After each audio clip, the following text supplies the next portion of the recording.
हमारी खास पेशकश चौधर आदमपुर की में आपका स्वागत है। जैसा कि आप सब जानते हैं, बिसात बिछ चुकी है। दो पार्टियों ने प्रत्याशी मैदान में उतार दिए हैं। बीजेपी से आज ही जो है वो भव्य बिश्नोई का नाम वो सामने आ चुका है, घोषित हो चुके हैं ऑफिशियली। जिस तरह से कुलदीप बिश्नोई ने मांग की थी कि वो भव्य को चाहते चुनाव लड़ना, तो उनकी मुराद पूरी हुई है और आज मैदान में बीजेपी ने भव्य को उतार दिया है।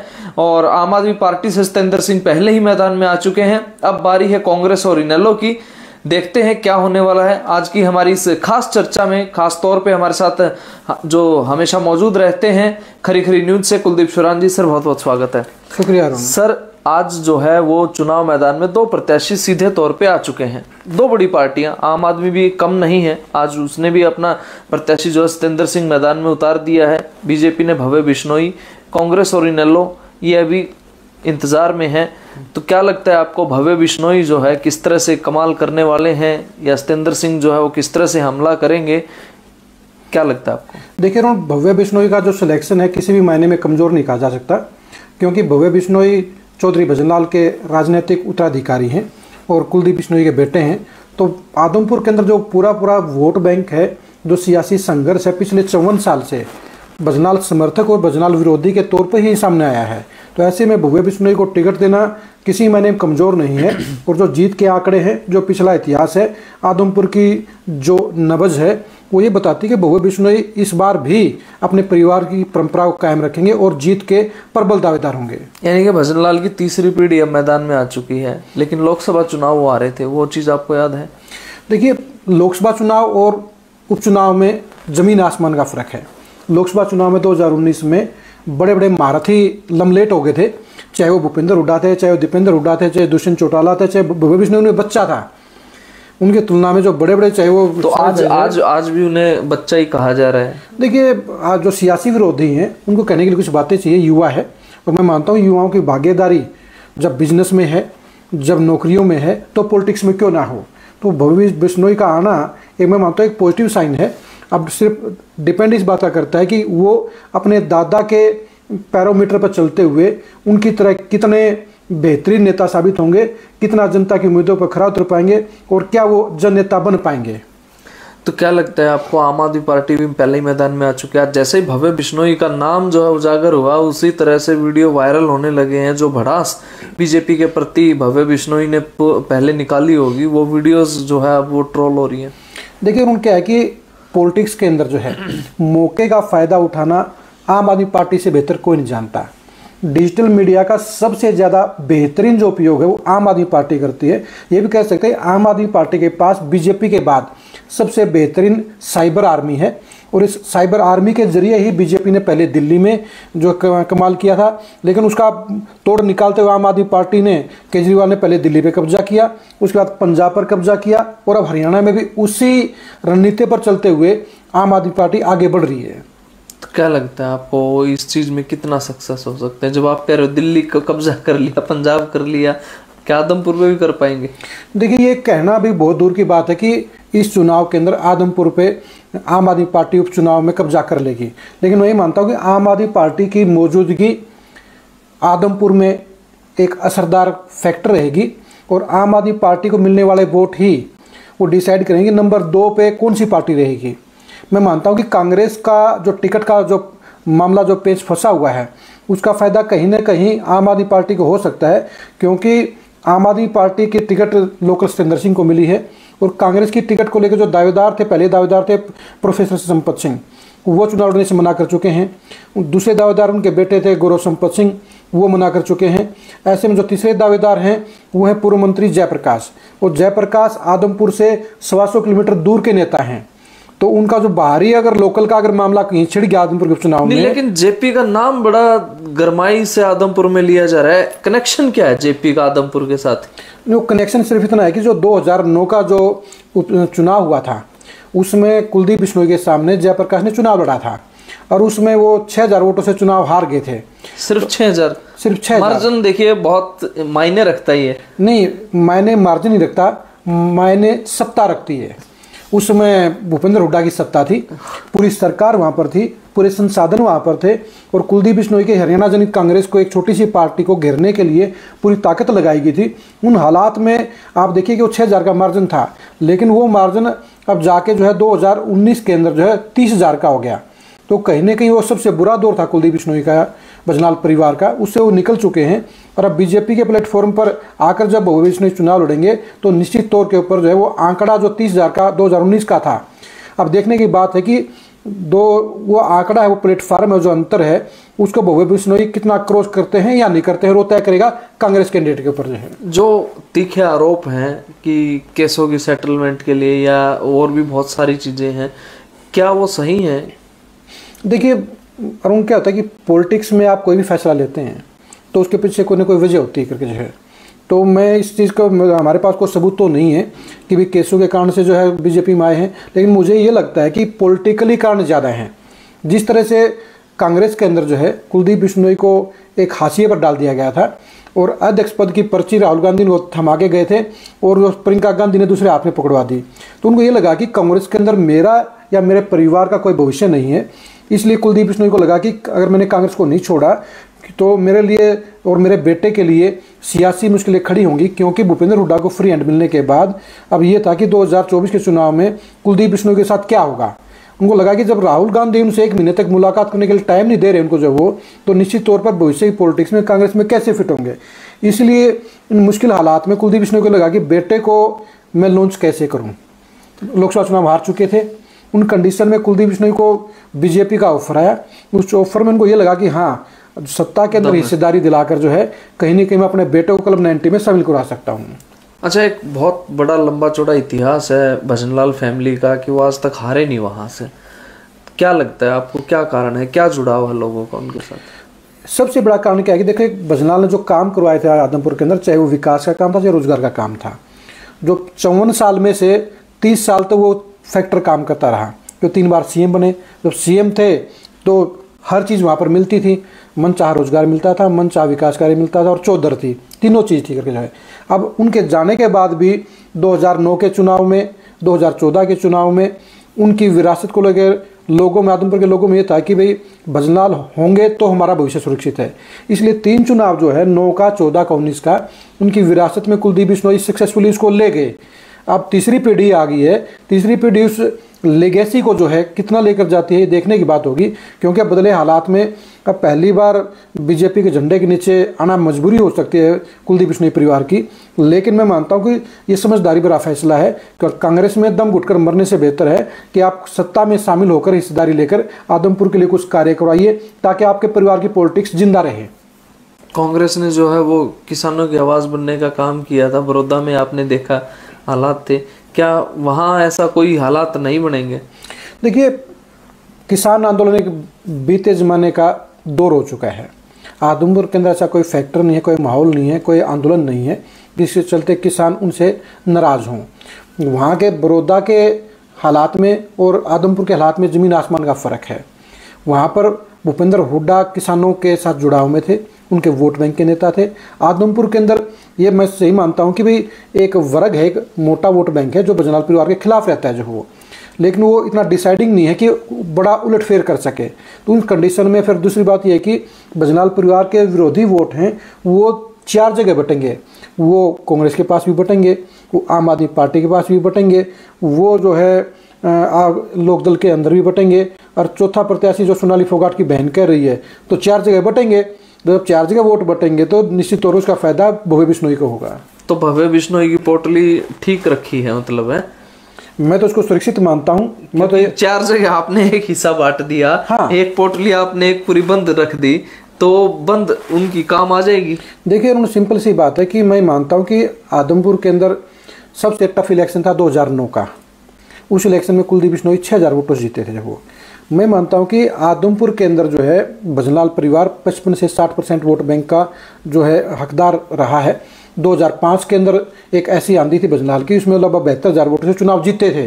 वोट लिए नहीं, चुनाव जीते थे। जब वो आंधी थी, ये तो तूफान था, क्योंकि उसमें कांग्रेसी सरकार साफ तौर पर आ रही थी और लगता है कि सीएम भजनलाल बनेंगे।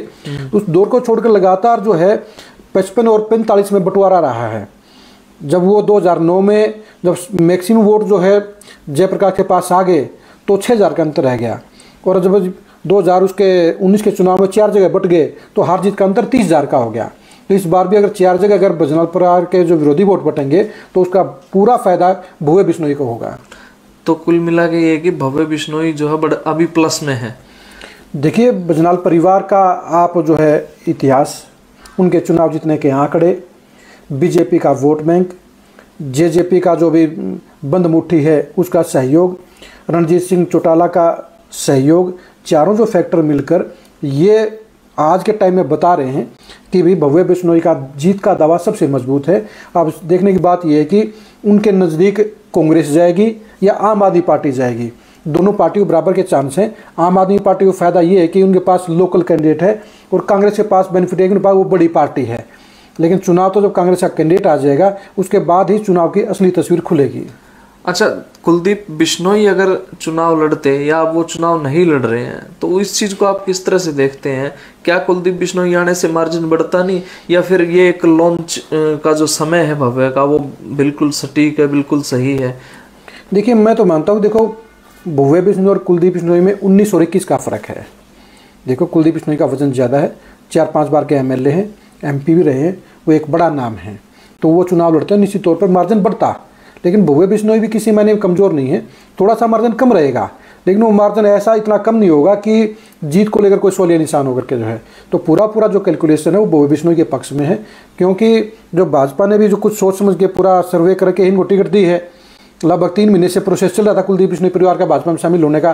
पार्टी ने, संघ परिवार ने पूरा सर्वे कराया है, उसके बाद ही टिकट दी गई है। तो मैं नहीं मानता इसमें कोई भी खराबी है या कोई खतरा मोल लिया गया है। भव्य बिश्नोई की जो उम्मीदवारी है परफेक्ट है, और वो बीजेपी को रास आने वाली है। 3 चुनाव, अब ये तीसरा चुनाव जो है वो प्रदेश में बाई इलेक्शन होने वाला है, उपचुनाव हो चुके हैं। जेजेपी को एक बार भी मौका नहीं मिला। देखिए, क्या है कि अगर हम तीनों चुनाव को हम देखें, तीनों चुनाव में नंबर 2 की पार्टी कौन थी? बड़ौदा के अंदर नंबर 2 पे बीजेपी रही थी 2019 के चुनाव में। अब उसके अंदर आपकी फिर इलाहाबाद के अंदर जो है वहाँ भी बीजेपी नंबर 3 पर रही थी, जेजेपी नंबर 4 पे थी, और आदमपुर के अंदर भी जो है जेजेपी नंबर 3 की थी। जो गठबंधन का एक जो सिस्टम होता है उसमें अगर आप नंबर 1 नंबर 2 पर रहते तो आपको टिकट मिलेगी, आपका दाव मजबूत होता है।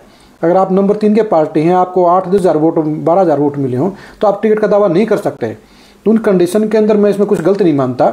उसमें ये तो एक बाय चांस की बात है कि भी जेजेपी का जो है टिकट का दावा नहीं बना, और उसमें बीजेपी का जो उसके हिसाब से जो पिछले वोट बैंक है उसके हिसाब से दावा बनता है, इसलिए वो टिकट मिल रही है।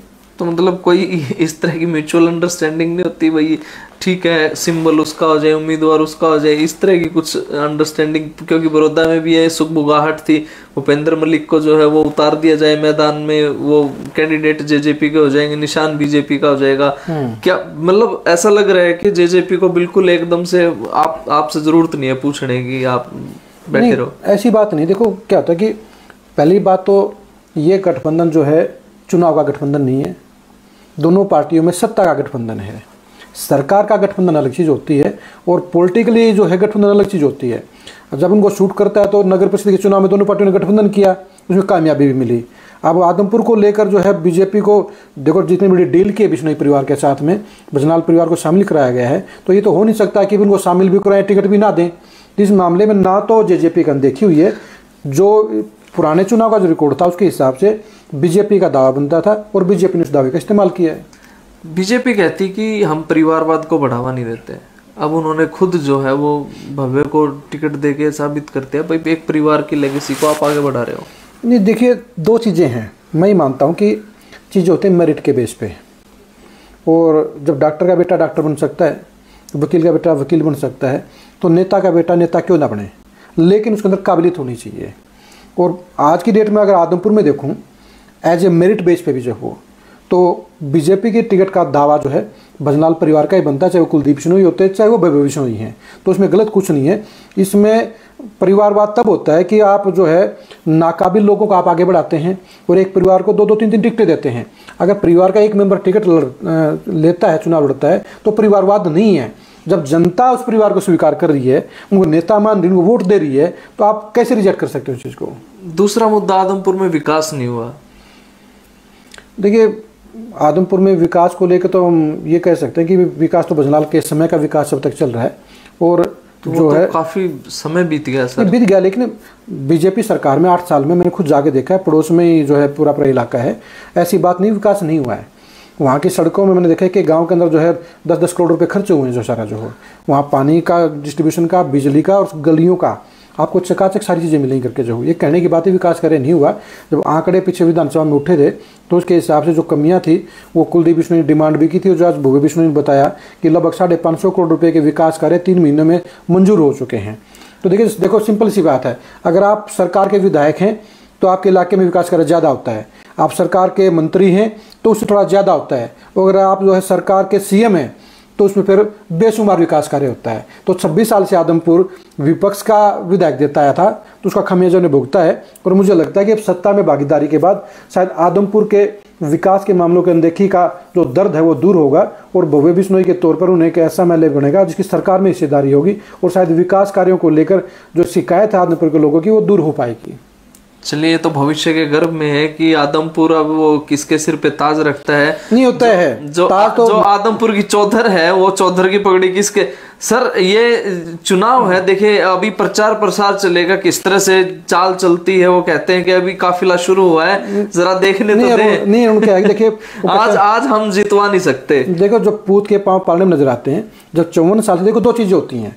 एज ए फ्रेंकली अगर माहौल ये बता रहा है कि भी जो है बीजेपी जेजेपी भजनलाल परिवार चुनाव लड़ रहे हैं, तो मैं ऐसा कोई कारण नहीं देखता कि उलटफेर हो। उलटफेर के लिए या तो सामने ऐसा चेहरा हो जो, जैसे मान लिया केजरीवाल आ जाता, फिर कुछ सोचने मजबूर होते हैं कि भाई आदमपुर में कुछ हो सकता है, उलटफेर हो सकता है। अगर जो है जेपी आते हैं, सामने सत्येंद्र सिंह हैं, तो उसके मैं नहीं मानता कि बराबरी का भी चुनाव उलटफेर दूर की बात है कि नजदीकी पूछ पाएंगे। सत्येंद्र सिंह को 2 मिनट के लिए हम साइड रख दें, केजरीवाल कहें कि मैं आपका बेटा हूं, मेरे को देख के वोट दो, मैं हरियाणा का अगला सीएम हो सकता हूँ, क्या चीजें प्रभाव नहीं डालेंगे? नहीं डालेंगे। वहां पे भूपेंद्र सिंह हुड्डा जाएंगे, जेपी जाएंगे, वो कहेंगे कि भाई इस तरह से चीजें हैं। जेपी तो पूरे ये लगा तेज तरार नेता रहे हैं, और कहने में भी बहुत तगड़ा वो रखते हैं, कह देते हैं चीजों को। देखिए तो उस चीज का असर लोगों पे नहीं होगा। क्या होता, अगर आम चुनाव होता और खुद चुनाव केजरीवाल लड़ते, उसका असर ज्यादा होता। केजरीवाल का नो डाउट जो है हरियाणा के अंदर क्रेज बड़ा है, हिसार डिस्ट्रिक्ट के ही बेटे हैं, लेकिन उपचुनाव के अंदर जो है आम आदमी पार्टी को जो एक बूम मिलना चाहिए वो बूम नहीं है। और जहाँ तक जेपी की बात है, एक वो बीते हुए जमाने के नेता हो चुके हैं, तो उस कंडीशंस के अंदर जो है मैं नहीं मानता कि आदमपुर के अंदर कोई भूचाल आएगा, कोई लुटफिर आएगा। भव्य बिश्नोई का जीत का दावा बड़ा दावा है, और बात मैं मानता हूँ कि मार्जिन की है, मार्जिन कितना लेकर जाते हैं। क्या बात है। चलिए, ये तो भविष्य के गर्भ में है कि आदमपुर की चौधर की पगड़ी किसके सिर पे सजती है। बाकी बिसात बिछ चुकी है, 2 प्रत्याशी अब मैदान में हैं, 2 और पार्टियां हैं, इन लोगों को भी हम कम नहीं आंक सकते। इनेलो भी कोई अच्छा प्रत्याशी मैदान में अगर लेके आए तो मुकाबला काफी रोचक हो सकता है। और कांग्रेस भी अभी डिसाइड कर रही है, और संभावित है कि जयप्रकाश ही, यानी कि जो पूर्व मंत्री हैं जयप्रकाश जेपी, वही मैदान में आ जाएं। तो देखते हैं उसके बाद किस तरह का मुकाबला होता है। आप लोग बने रहिएगा हमारे साथ, देखते रहिएगा। हर अपडेट पाने के लिए K9 मीडिया और खरी खरी न्यूज के पेज को सब्सक्राइब कर लीजिएगा, हमें फॉलो करते रहिएगा। आपको मिलेगी आदमपुर चुनाव की हर अपडेट सिर्फ यहीं पर। नमस्कार।